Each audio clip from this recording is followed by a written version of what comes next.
as kids, lots of us have really big dreams. We dream that we'll be superheroes, or that we'll grow up and play in the NHL or the NBA or choose your fantasy sports league. We dream that one day we're going to grow up and invent some kind of amazing thing that will change the world. But sooner or later, reality kind of starts to creep up on us, and we come to the reluctant realization that for most of us at least, that's probably not how things are going to play out. And it can be a good thing to have a little bit of humility and to recognize those human limitations that all of us have. And we talked about that quite a lot during the series we just finished the past couple weeks on Ecclesiastes. There's some good humility at just being a human before God and being okay with that. But like many good things, sometimes we can take that good humility and sort of push it to the other extreme.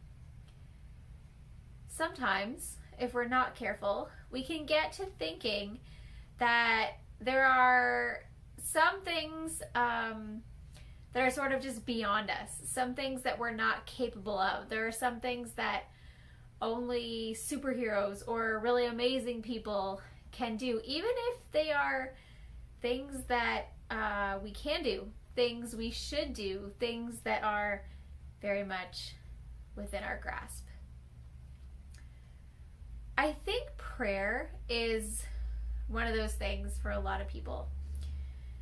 No matter what your faith story is, or even if you've been following Jesus, for a long time or for your whole life, you might have picked up somewhere along the road this idea that real prayer, deep prayer, like significant prayer, is only for like super spiritual people, extraordinary people. Prayer, as you might know, is one of our areas of focus. Over the next 2 years here at Highview, one of the things that we are hoping to kind of delve into together as a congregation. And as an elders team earlier this year in January, remember January? Like back in the days where you could have meetings like really with people? Yeah, hard to remember, but way back then, as we were trying to discern like where God might be leading our church over these next 2 years, we realized that a lot of us had those kinds of thoughts and those kinds of feelings when it came to prayer. Like we felt like we were somehow unqualified for prayer, or like not spiritual enough for prayer. And we found that we were hearing those sorts of thoughts expressed by a number of you as well in the congregation. And so we kind of thought like, all right, let's spend some time with this. Let's press into this a little bit. And we have some different ways of doing that, including our weekly prayer focus. But this little 2-week mini teaching series is part of that. We are going to spend the next 2 weeks at Highview looking at prayer. But instead of giving you kind of a step-by-step guide about how to pray, like when you pray, do these things, I thought that maybe instead what we could do is look at 2 different pictures of prayer, 2 different examples of prayer. So part 1 of our How to Talk to God series, that's today, we'll focus on individual prayer, like on our own engagement with God. And then part 2, which is next week, we'll talk about engaging God on behalf of others. And also, this will be the last series that I will teach before signing off officially on my mat leave to go and have this baby. So I'm looking forward to spending these next 2 weeks with you, all things being equal. prayer is an important part of the life of faith. You know, I think that lots of people believe that, whether they're religious or not, people make that assumption. The Bible talks about prayer quite a lot. Churches of all stripes and all denominations practice prayer on a regular basis. If you watch an online church service for the first time in your life, or you visit an in-person church service for the first time in your life, you're probably going to hear at least one person pray, maybe more than one person. You'll at least hear prayer talked about. But all this talk about prayer by professional Christians and serious people might, I think if we're not careful, lead us to some incorrect conclusions about prayer. We might get to thinking, for example, about that we need to be like certain sorts of people before we can pray. We need to maybe be a leader in the church, or we have to be, you know, some kind of special person. Or at the very least, we might think that in order to pray successfully, we first have to be good. Let me introduce you to Jacob. Now, depending on how familiar you are with the biblical story, you may or may not have heard of Jacob. If you have been around church a lot, then you've probably heard his story. Jacob is one of the patriarchs of both the Jewish and Christian faith. Throughout the Old Testament, we often hear God refer to himself as the God of Abraham, the God of Isaac, and the God of Jacob.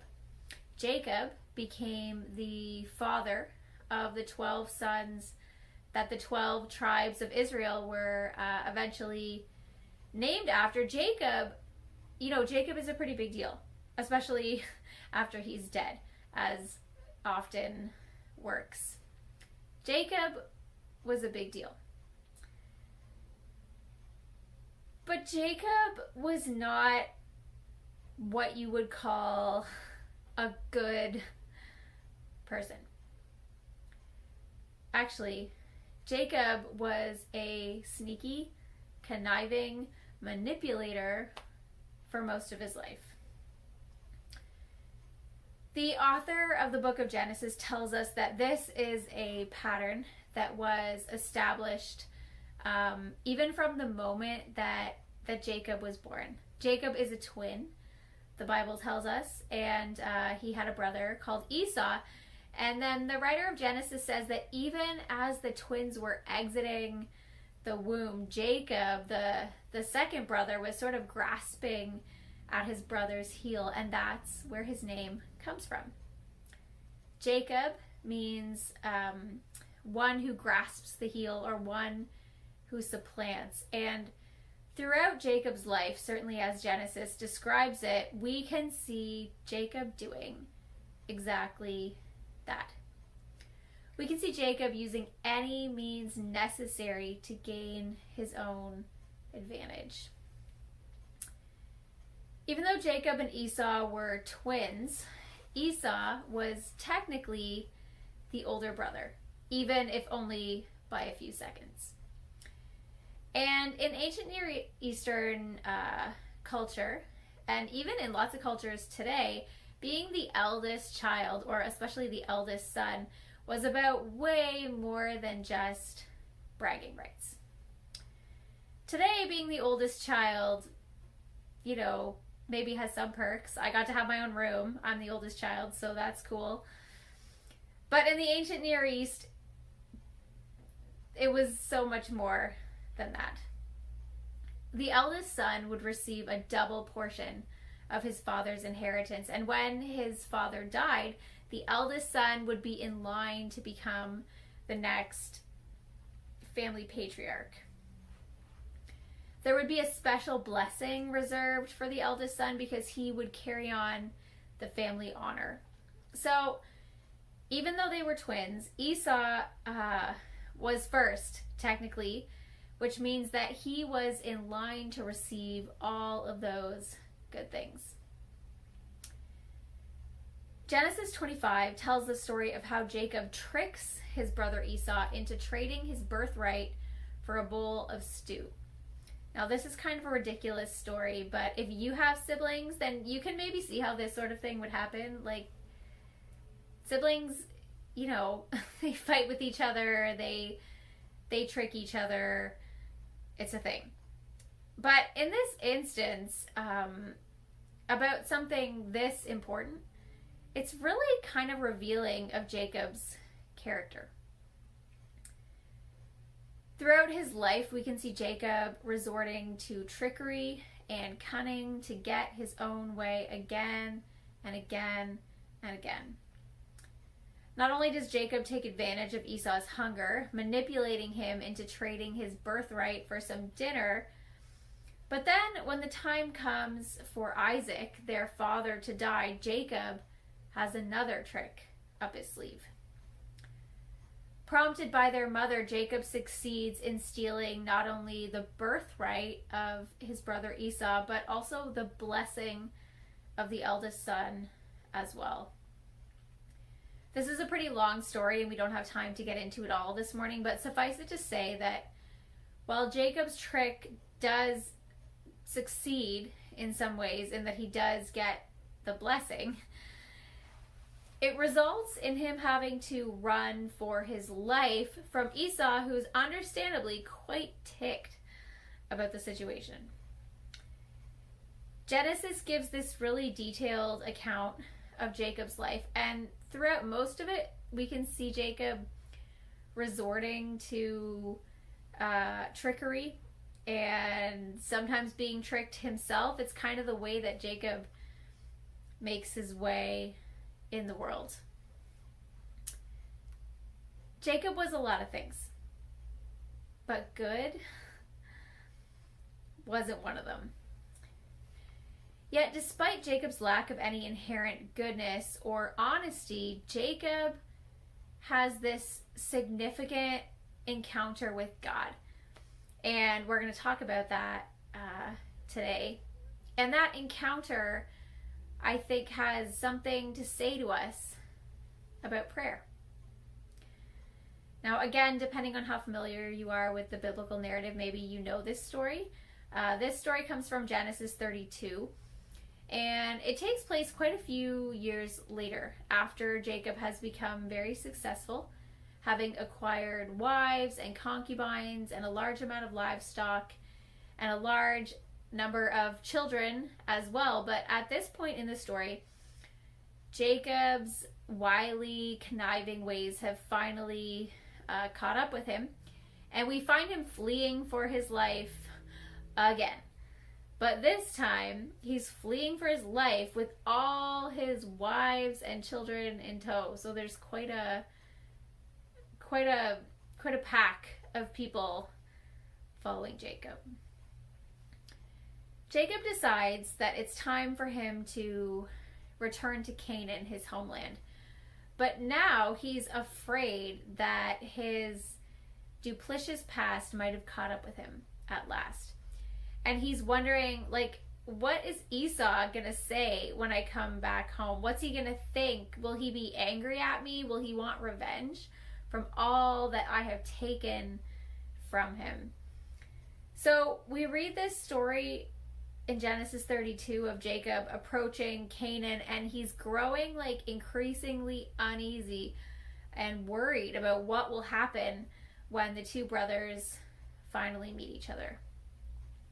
So Jacob's got all his kids and all his wives and all his animals, and he leads them across the Jabbok River just as night is falling. But if you've ever had something really weighing on your mind, if you've ever been under a lot of stress, then it won't surprise you to know that in this instance, Jacob finds he can't fall asleep. That happens to me all the time, and I'm sure it's happened to you too. So Jacob can't sleep. He gets up and for some reason decides to cross back to the other side of the river where he just was, but this time alone. So I'll read this portion of the text. It comes from Genesis 32 and starting at verse 22. That night, Jacob got up and took his 2 wives, his 2 female servants, and his 11 sons and crossed the ford of the Jabbok. After he had sent them across the stream, he sent over all his possessions. So Jacob was left alone, and a man wrestled with him until daybreak. When the man saw he could not overpower him, he touched the socket of Jacob's hip, so that his hip was wrenched as he wrestled with the man. Then the man said, "Let me go, for it is daybreak." But Jacob replied, "I will not let you go until you bless me." The man asked him, "What is your name?" Jacob, he answered.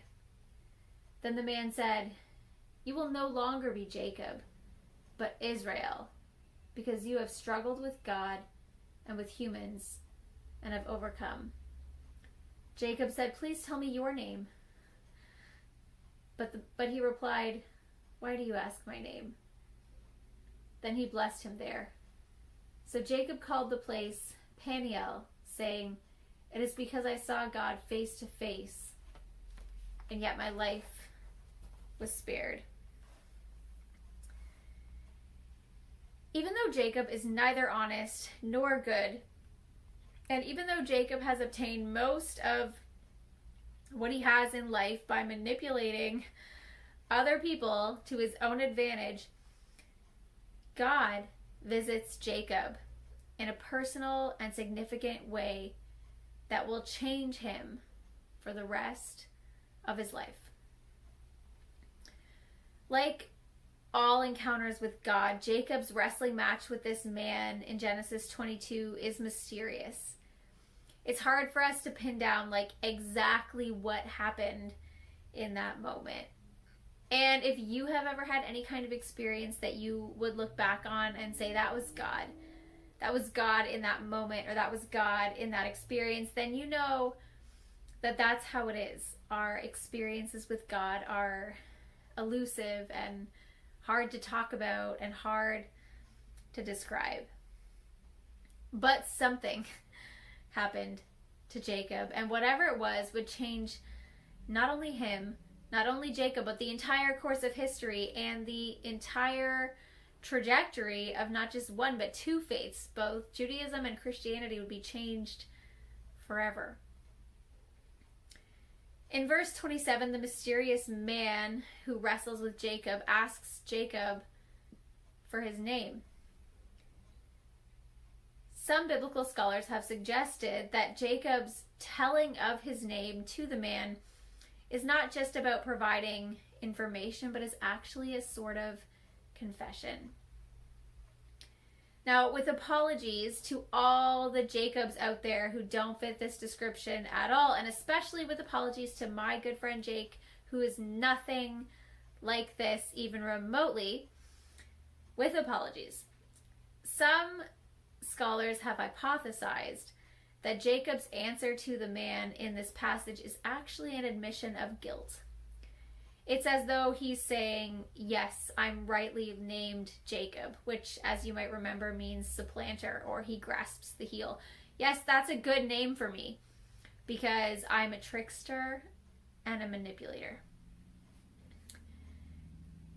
And yet, in spite of his questionable character, Jacob encounters God in a significant and powerful way. I told you earlier in the introduction to this sermon that I wanted this series to provide snapshots or pictures of what prayer might look like, rather than step-by-step instructions about how to pray. And in the picture of Jacob's wrestling match, we see you don't have to be good to engage God. Jacob wasn't. When we look at Jacob's wrestling match, we see that you don't have to be good before God takes an interest in you.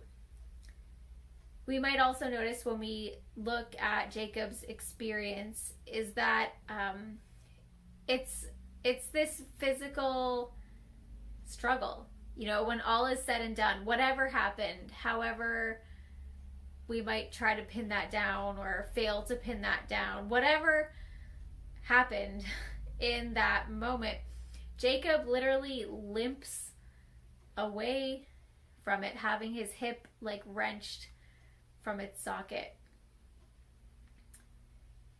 You know, Jacob doesn't tell us anything about prayer. He doesn't like hold a seminar for us. And frankly, I'm not sure Jacob would be the most qualified person really to do that. I'm not sure he'd be a great teacher anyway.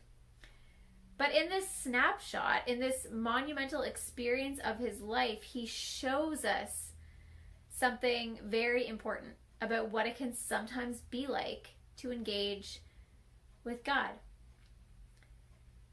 Sometimes engaging the Almighty is like a wrestling match, and that's okay. You know, we often think, maybe especially in evangelical churches, we often think about God as our helper or God as our loving parent. And certainly the Bible does describe God that way. But what about those times, and Genesis 32 is a good example, what about those times when God is our adversary? Scripture teaches us over and over again that God is love. The most important thing about God, the essence of who God is and what God does, is love, and that love is demonstrated most clearly in the sacrificial death of Jesus.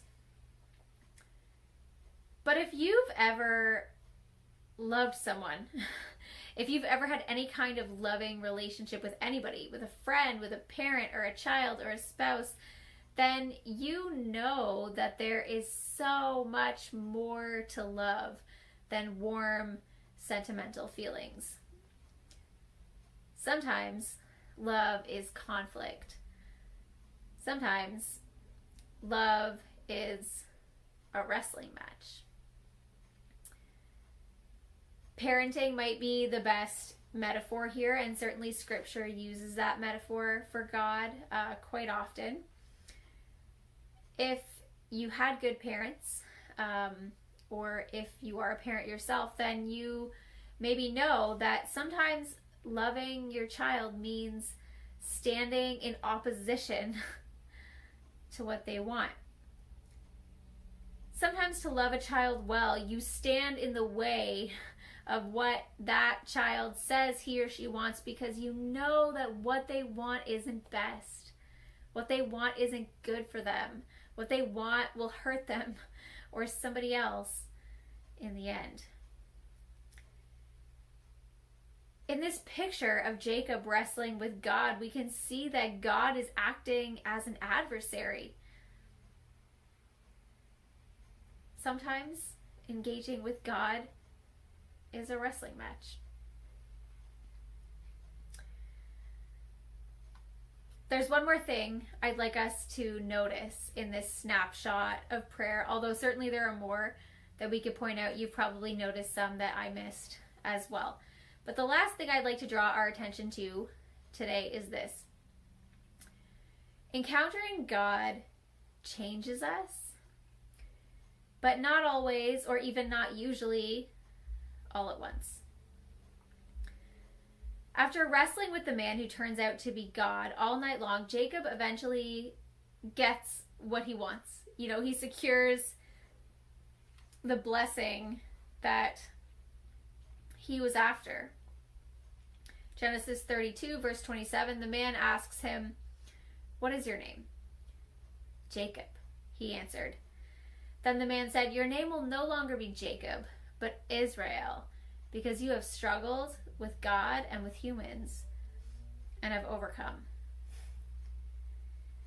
Now, a person having a midlife name change is a thing in Scripture. We don't do it very much in contemporary Western society, but certainly it's something that happens in the Bible, in the Old Testament and New Testament. Sometimes God is the one who changes somebody's name, such as when he changed Abram's name to Abraham or Sarai's name to Sarah. And sometimes a person actually changes his or her own name, like Naomi in the book of Ruth, who says to her friends, don't call me Naomi anymore because that means happy. Instead, call me Mara because my life is now bitter and sad. A name change from an Old Testament perspective or a biblical perspective was often this symbol of a change in identity, a change in character. Jacob, remember, the name Jacob means supplanter, usurper, and certainly we can see Jacob living up to his name before this. Jacob is always seeking his own advantage, and he does that by manipulating and tricking other people, and a lot of the time Jacob gets away with it. One commentator I was reading in preparation for this sermon, Victor Hamilton, suggests that before this encounter, there might have been a lot of people in Jacob's life who called him Israel Jacob. You know, Jacob rules. Jacob gets his way in the end. Jacob always prevails. God changes Jacob's name. Now, instead of Israel Jacob rules, it's Israel. God rules. God prevails. And this is a significant shift from how Jacob has been accustomed to operating.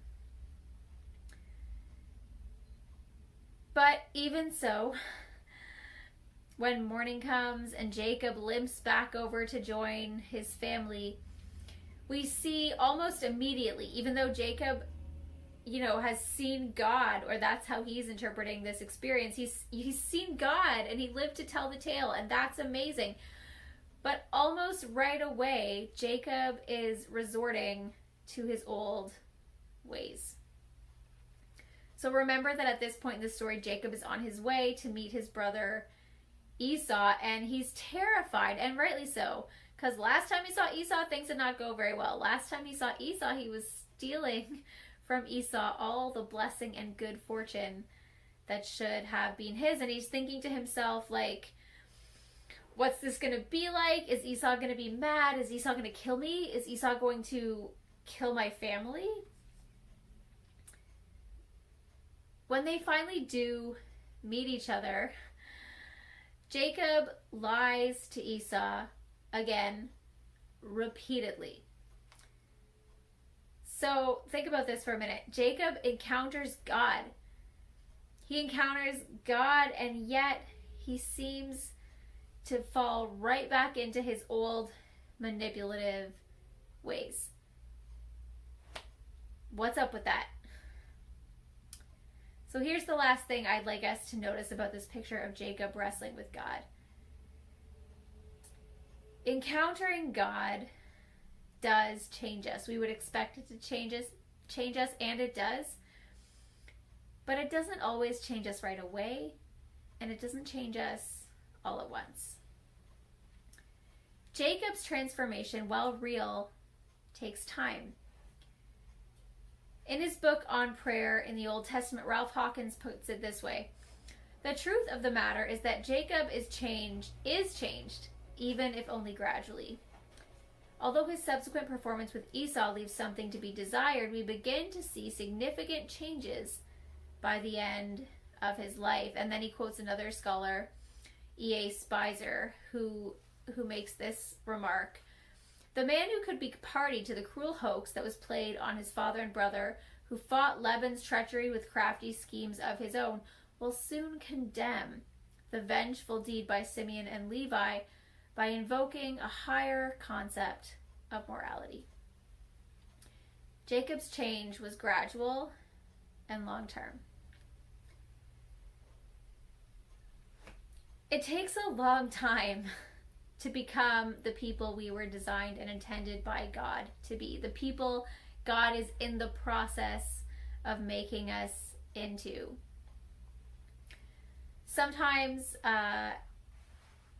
certainly our brothers and sisters from Christian history have called it this. Sometimes it's called sanctification, which is the long process of becoming holy, someone or something being made holy.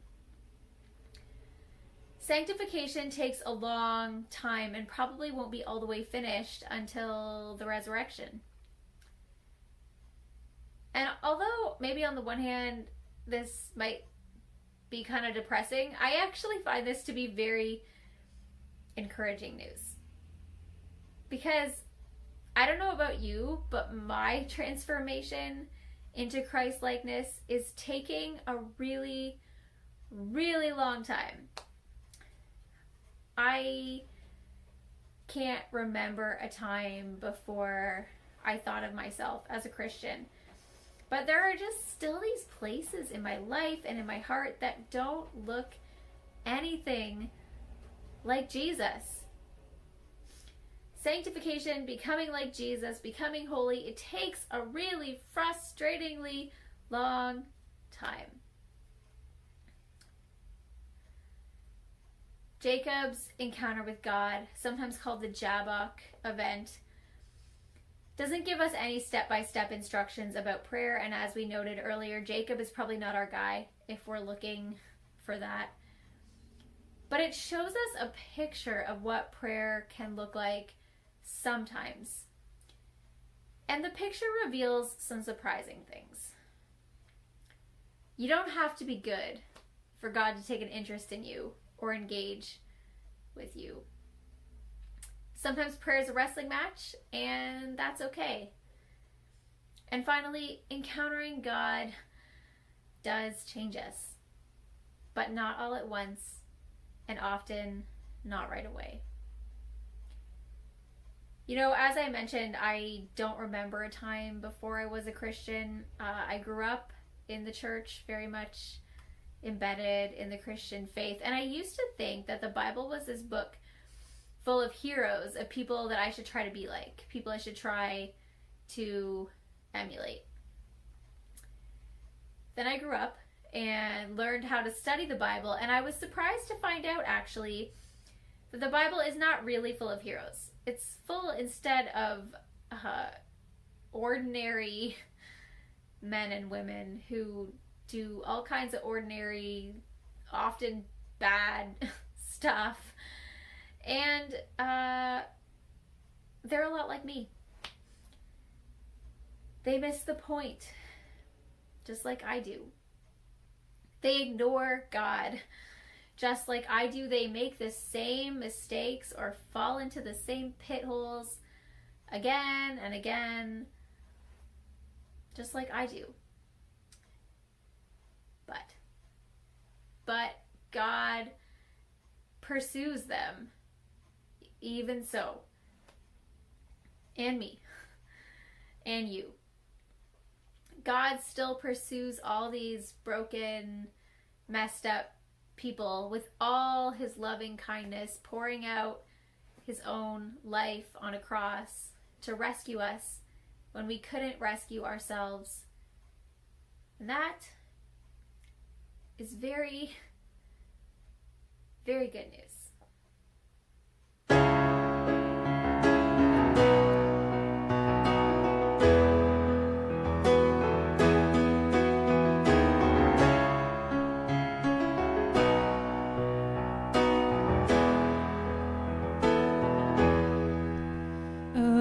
Amazing grace, how sweet